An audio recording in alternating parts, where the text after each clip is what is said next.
जय जय माई राधा कृष्ण माई जय जय माई राधा कृष्ण माई जय माई शिरडी साई माई। श्री सच्चिदानंद सद्गुरु साईनाथ महाराज की जय। श्री राधा कृष्ण माई की जय। हरि पुंडलीक वरद हरि विठल।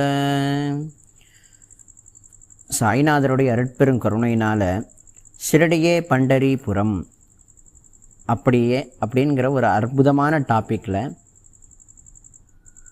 பண்டரிபுர க்ஷேத்திரத்தில் வாழ்ந்த இரண்டாவது புண்டரீகனான ஸ்ரீ பானுதாசருடைய அற்புத கதையை நம்ம சுருக்கமாக பார்த்துட்ருக்கோம்.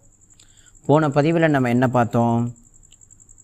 பாகவதர்கள் எல்லாருமே பானுதாசரை கூப்பிட்டு இந்த மாதிரி கைங்கரியம் இருக்குது, இந்த கைங்கரியம் தேவை, அதனால் இந்த உதவியை பெறத்துக்காக ராமதேவராயர்னு சொல்லக்கூடிய விஜயநகர அரசர் இருக்கார், அவர்கிட்ட போய் கைங்கரியத்துக்கு உதவி கேளுங்கன்னு சொல்லி அனுப்பிச்சி வச்சாங்க. அந்த ராஜா ஒரு அம்பாள் பக்தர், பவானிங்கிற அம்பாள் பக்தர். அந்த அம்பாளோட கோயில் அப்படி வடிச்சிருக்கார், தங்கத்தினாலையும் வைடூரியத்தினாலையும் வெள்ளியினாலையும் அப்படி இழைச்சி வச்சிருக்கார். ஒவ்வொரு பக்தர்களுடைய, அதாவது ஒத்தொத்தருடைய கோரிக்கையிலையும் அவர் கேட்டு பெற்று உதவி செய்வாராம். ஆனால் அம்பாளோட பக்தருக்கு மட்டும்தான் உதவி பண்ணுவாராம், வேறு எந்த சாமி வந்தாலும் அவமானப்படுத்துவாராம். இதெல்லாம் தெரியாமல் நம்ம பானுதாசர் ராஜா கிட்ட போய் நிற்கிறார். ராஜா ஒத்தொத்தரையும் பார்த்துட்டு உதவியெலாம் செஞ்சுக்கிட்டு இருக்கார். பானுதாசருடைய வாய்ப்பு வந்த பொழுது பானுதாசர் எப்படி போனார் அப்படின்னா, பஞ்சகச்சம், கழுத்தில் துளசி மாலை, நெத்தியில் பாண்டரங்கனுடைய கருப்பு பொட்கான்னு சொல்லுவாங்க, அது அவ்வளோதான், வேறு எதுவுமே இல்லை, சட்டெல்லாம் இல்லை பானுதாசருக்கு. ஏற இறங்க பார்த்தான் ராஜா. வாங்க அப்படின்னா ராஜா, ஜெய் ராமகிருஷ்ண ஹரின்னாரு பானுதாசர். இரு அதெல்லாம் சொல்லக்கூடாதுங்க, ஜெய் பவானி மாதா சொல்லுங்க. ராஜா, தவறில்லையே ஜெய் ராமகிருஷ்ண ஹரி சொன்னது, இதுவும் பகவன் நாமா, பவானி மாதாவுடைய நாமும் பகவன் நாமா, வேறுபாடு இல்லை ராஜா. அன்ன பிறகு சரி அதிகம் பேசாத, எதுக்காக வந்தீங்க அப்படின்னா ராஜா, ஒன்றும் இல்லை, நான் பண்டரிபுர க்ஷேத்திரத்துலேருந்து வரேன்னு தான் சொன்னார் பானுதாசர். எது பண்டரிபுர க்ஷேத்திரமா? ஓ அந்த க்ஷேத்திரமா அப்படின்னு ஒரு இலக்காரமாக கேட்டிருக்கான் ராஜா. சரி எதுக்கு வந்த? ஒன்றும் இல்லை, பாகவதர்கள் நாங்கள் எல்லாருமே சேர்ந்து ஒரு திருப்பணி பண்ணணும் கோவிலையும், ரெண்டாவது அடியார்களுக்கு அன்னபாலிப்பு அன்னதானம் செய்யணும், மற்ற சில காரியங்கள் எல்லாம் செய்யணும், அதுக்கான உதவித்தொகை வேணும் கேட்ட பிறகு ஏற இறங்க பார்த்தானா ராஜா. ஏது அந்த பண்டரிபுர க்ஷேத்திரங்கிறியே,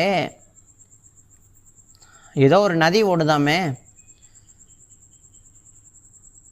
அதில் கண்ட ஜீவராசிகள்லாம் மேய்தாமே, அதாவது பன்னி மற்ற ஜீவராசிகள்லாம் மேய்ஞ்சி அசிங்கம் பண்ணுதாமே, அதில் போய் எல்லாம் குளிக்கிறானுங்களாமே,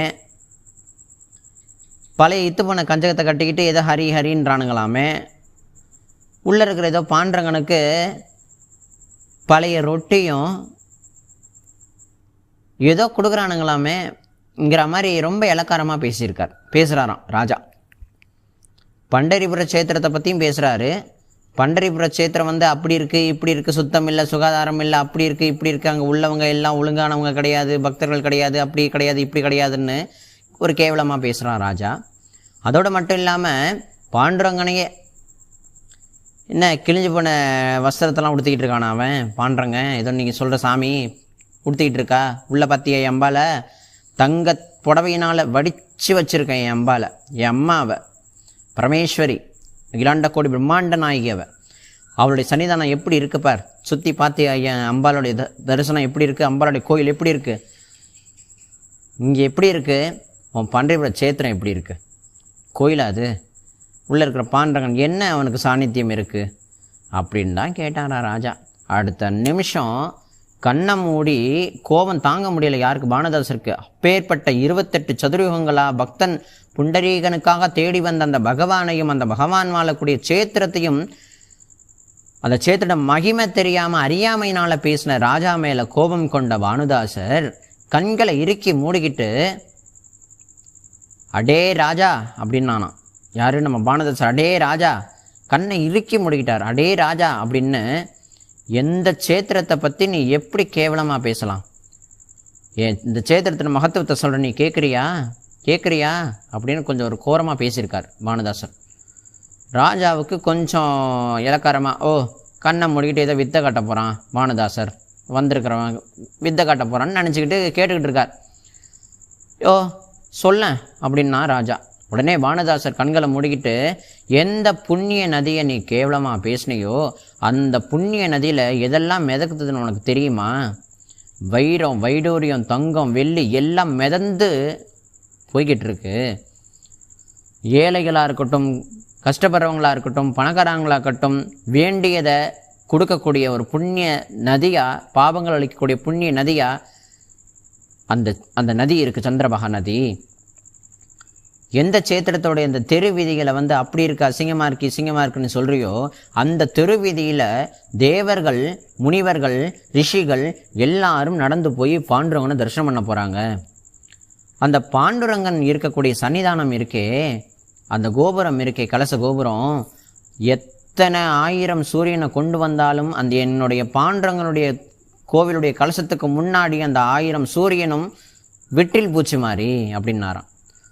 அவ்வளோ பெரிய தேஜஸாக இருக்கக்கூடியது என்னுடைய பாண்டரங்கன் கோவிலுடைய விமானம். என் பாண்டரங்கனுடைய பிரகாரம் இருக்கே தங்கத்தினால் ஆனது. என் பாண்டரங்கனுடைய கோவிலுடைய ஒவ்வொரு தூணும் இருக்கே வைடூரியத்தினால் ஆனது. அங்கே வரக்கூடிய அத்தனை பக்தர்களுமே தேவர்கள், ரிஷிகள், முனிவர்கள், இவங்க எல்லாரையுமே யார் தெரியுமா உள்ளே கூட்டுட்டு போய் காட்டுறா, பகவானை தரிசனம் பண்ண வைக்கிறா. விநாயக பெருமானே எல்லாரையும் உள்ளே கொண்டுட்டு போகிறாரு. அங்கே ரங்க மண்டபத்தில் கையில் ஜால்ரா வச்சுக்கிட்டு பாண்டுரங்கன் யார் தெரியுமா பஜனை பண்ணுறது? சாட்சாத்து கைலாசபதியான பரமேஸ்வரனே ஜால்ரா அடித்து நர்த்தனம் ஆடுறாரு பரமேஸ்வரன். அதோடு மட்டும் இல்லாமல் உள்ள பாண்டுரங்க சன்னிதானத்தில் யார் தெரியுமா தீர்த்தம் கொடுக்குறா? பிரம்மதேவனே தீர்த்தம் கொடுக்குறாரு. ராஜா, நீ அம்பாள் பக்தர், பரமேஸ்வரோட பக்தர்னு சொல்லிக்கிறியே, இவ்வளோ பெரிய பிரம்மாண்டமாக நீ அந்த அம்பாளுக்கு கோயில் கட்டி வச்சிருக்கே, லலிதா பரமேஸ்வரி என் அம்மான்னு சொல்கிறியே, அவள் என்ன பண்ணிக்கிட்டு இருக்கா தெரியுமா பன்றிபுரத்தில் அப்படின்னு கண்ணை மூடிக்கிட்டே சொல்கிறார். ராஜாவுக்கு இதுக்கு முன்னாடி சொன்னது வரைக்கும் கொஞ்சம் கோபம் வரல, சிரிப்பு தான் வந்துச்சு. ஆனால் இவர் வணங்கக்கூடிய பவானியான அந்த அம்பாளை பற்றி சொல்கிறார் பானுதாசர். உன் அம்பாள் அங்கே பன்றிபுரத்தில் என்ன பண்ணுறா தெரியுமான்னு உடனே கோபம் வந்துருச்சு. என் அம்மாவை பற்றிய பேசுகிற, என்ன பண்ணுறா என் அம்மா அப்படின்னு கேட்டானா ராஜா. உடனே கண்ணை இறுக்கி மூடிக்கிட்டு சொன்னாராம், நீ அம்பாள்னு சொல்லக்கூடிய லலிதா பரமேஸ்வரி தங்க தொடப்பத்தை எடுத்துக்கிட்டு என்னுடைய பாண்டுரங்கனுடைய கோவில் வாசலை பன்னீரால் தெளித்து கூட்டி பெருக்கி கோலம் போட்டுக்கிட்டு இருக்கா அப்படின்னு தான் சொன்னார். அடுத்த நிமிஷம், பானுதாசரே என்ன நினச்சிக்கிட்டு இருக்க, யார் முன்னாடி என்ன பேசணுங்கிறது தெரியாமல் நீ பேசிக்கிட்டு இருக்கியா அப்படின்னு பயங்கரமான கோபத்தில் எழுந்தானா ராஜா. இவர் இருக்க தான் கண்ணை மூடிக்கிட்டு இருக்காளே யார்? பானுதாசரு. ராஜா பானுதாசரோட உடம்புல கையை வச்சு ஏந்திரியா அப்படின்னாராம். உடனே தூக்கத்தில் ஏந்திரிச்ச மாதிரி ஏந்திரிச்சிருக்காரு. ஏதோ ஒரு கனவுல போயிட்டு வந்த மாதிரி என்னாச்சுன்னு இவரே கேட்டுக்கிறார். என்ன ஆச்சா?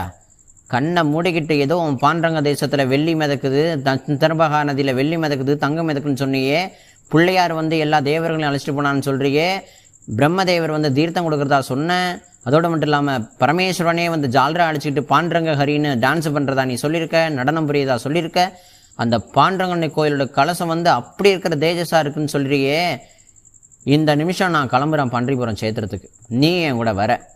நீ சொன்னாப்புல பண்டரிபுர சேத்திரம் இல்லை அப்படின்னா அங்கேயே உன்னை நான் சிரசேதம் பண்ணிடுவேன், இதுதான் என்னுடைய தீர்ப்புன்னு சொல்லி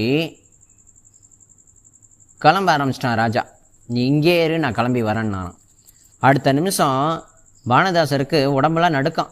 ஏன்னா இவர் சொன்ன மாதிரி உண்மையிலேயே பன்றிபுர சேத்திரம் இல்லை. ராஜா என்ன நினச்சானோ அந்த மாதிரி இல்லைனாலும் ஓரளவு அப்படி தான் இருக்குது. ஒரு சாதாரணமான பன்றிபுர சேத்திரமாக தான் இருக்குது. சரிங்களா? ஆனால் இவர் கண்ணை மூடி சொன்ன அந்த பாவம், அந்த பக்தி பாவத்தில் அந்த சேத்திரமே வைகுண்டங்கிற நினைப்புல அவர் சொல்லிவிட்டார்.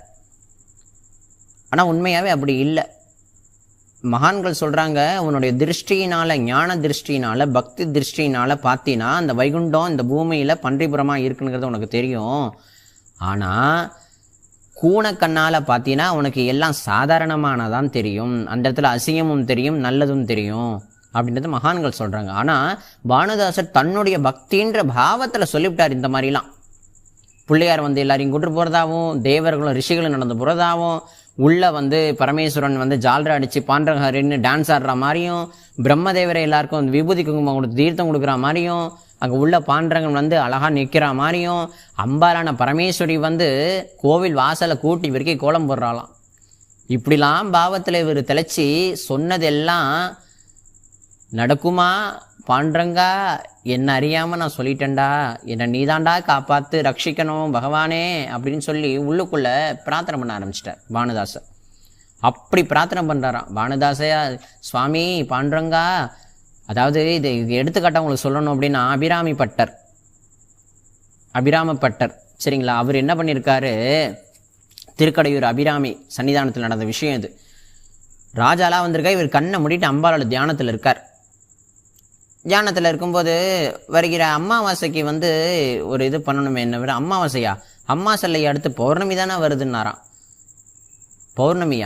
பௌர்ணமிலாம் இல்லையா, அமாவாசை பௌர்ணமி தான் அன்னைக்குன்னாராம். கண்ணை இறுக்கி மூடிக்கிட்டு அம்பாளை தியானம் பண்ண அங்கே அம்பாள் தான் உட்காந்துருக்கா, அவர் இல்லை.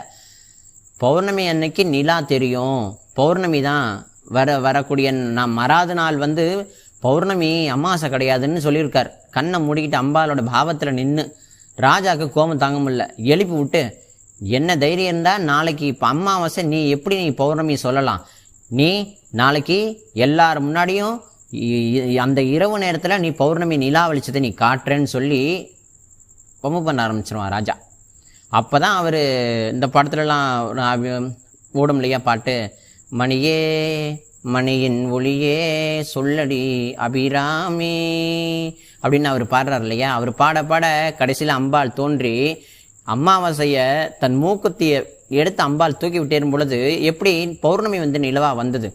பக்தன் தன் பக்தி பாவத்தில் சொல்கிறதையும் நிஜமாக்கி கொடுக்கக்கூடிய இறைவன் இருக்கிறார் இல்லையா, அந்த அம்பாள் இருந்து அந்த அமாவாசையை பௌர்ணமியாக்கி கொடுத்தா இல்லையா, அதை போல பானுதாசருக்கும் பாண்டுரங்கன் கிருபை பண்ணுறானா இல்லையா.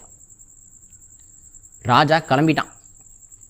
பானுதாசரை பிடிச்சி கையை பிடிச்சி தரன்னு இழுத்துட்டு போகிறான். வா வா வா, என் அம்பாளையா நீ இப்படி சொன்ன, நீ மற்றது என்ன சொன்னேன் சிரிப்பு தாங்க முடியல, ஆனால் நீ அம்பாளை எப்படி சொன்னியோ, என் அம்பாள் மட்டும் அந்த மாதிரி இருந்தா அப்படின்னா உனக்கு இருக்குது, அப்படி எதுவுமே இல்லை அப்படின்னா உனக்கு அங்கேயே சிரசேதம் பண்ணுறேன்னு சொல்லி ஒரு பெரிய ஒரு 4-5 பேர் படையை தூக்கிக்கிட்டு ராஜா ஏறிட்டார். வண்டியில் ஏறிட்டார், பெரிய தேரில் ஏறிட்டார்.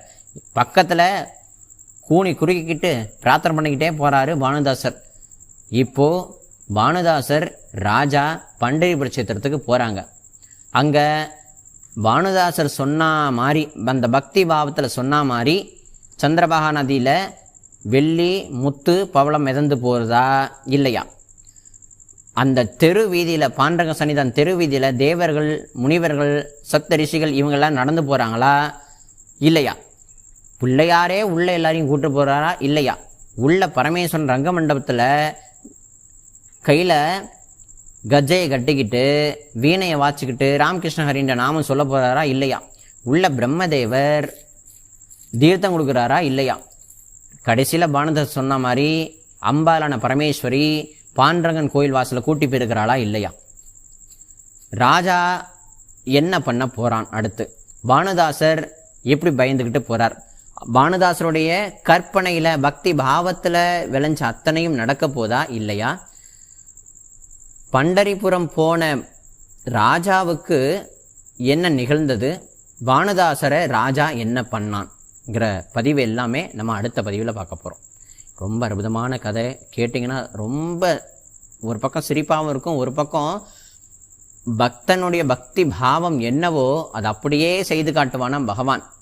இதுக்கான தத்துவமும் இதுக்கான அந்த பக்தி ரீதியாகவும் நம்ம இதை உணரலாம். சரிங்களா, அதனால் இந்த பதிவை எல்லாருக்கும் ஷேர் பண்ணுங்கள்.